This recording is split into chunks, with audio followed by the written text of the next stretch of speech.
Question came in here from Pedro that JR, I'm going to ask you to take first, and then maybe Brad will have some insight too. But Pedro asked, have you seen a change on what career progression means or career progression preferences in this new environment? For instance, with the increased preference to work remotely, is that bringing down the traditional idea of a vertical career path? And do we know what people are now looking for in their careers? What'd you hear, JR? Yeah, this is a really great question. I wish I had a really great answer for this. I think this question has been bubbling up for a really long period of time as organizations have become delayered, and there haven't been really clear career paths within organizations or even within industries. The individuals have been asking this question, and I think the pandemic really brought it up to the forefront, right?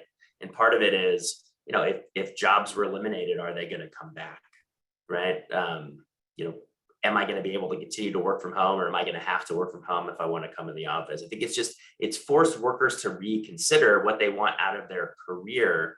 And I think we really have to think about careers in terms of employee preferences, as opposed to exactly how we need to staff an organization going forward. And part of that's just really asking employees. And I think that's really what I heard in the candidate experience piece was, let's treat our employees as candidates, right? In part because we know that they're getting offers from all over the place. And so we need to continue to recruit them. And so let's try to find out what they actually want out of their careers. And can we redesign our internal recruiting processes and structures around what our employees want? So it's a long way of saying the best way to answer that question is to actually ask our employees themselves and try to redesign some systems around there. Maybe Brad, you have some different insights there.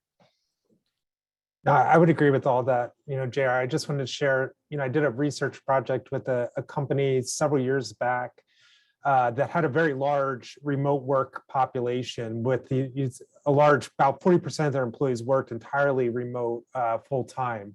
And the project was really stimulated by the company experiencing a phenomenon where they would go to individuals that were high performers, offer them promotions, but those promotions, often to managerial roles, would require them to give up their remote work arrangement and come back into an office space to lead a team. And they were finding a large proportion of employees saying, no thanks, not right now. I'd rather keep my kind of remote work and my flexibility as opposed to getting this type of promotion.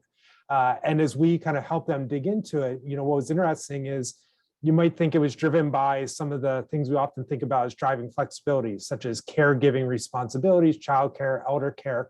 And those certainly showed up, but for a lot of employees, it was just kind of those practical benefits, not having a long commute, saving money from not having a long commute, or even having to buy kind of work attire, et cetera. So I think it goes back to John's earlier point about this reset. And I think as employees really evaluate what they want from work and how that fits into their lives, I don't think we'll see, we won't see maybe the same notions of career progression and the kind of centrality of that maybe as what it was in the past. Yeah, and Brad, I'll just jump back on this. Is one way to think about this, to look at this empirically, right, using sort of analytics to this, is to look at which jobs are getting applications when they get posted in your organizations. And you can look at patterns of internal applications. Are employees looking for jobs? Are they applying more for lateral jobs? Are they applying more for jobs that have work from home options? Are they trying to apply for upward advancement within the same function or to a different business? And you can see sort of what's driving a sort of internal attraction within your organization. You could do the same with comparing that with where you're getting, what types of jobs are getting more or less external applications. And you can derive some insights there without having necessarily to spend as much time where it might be less practical surveying all your employees about their career aspirations. You can actually see in hard, sort of irrefutable data, which jobs do people want and where are they applying to those jobs from.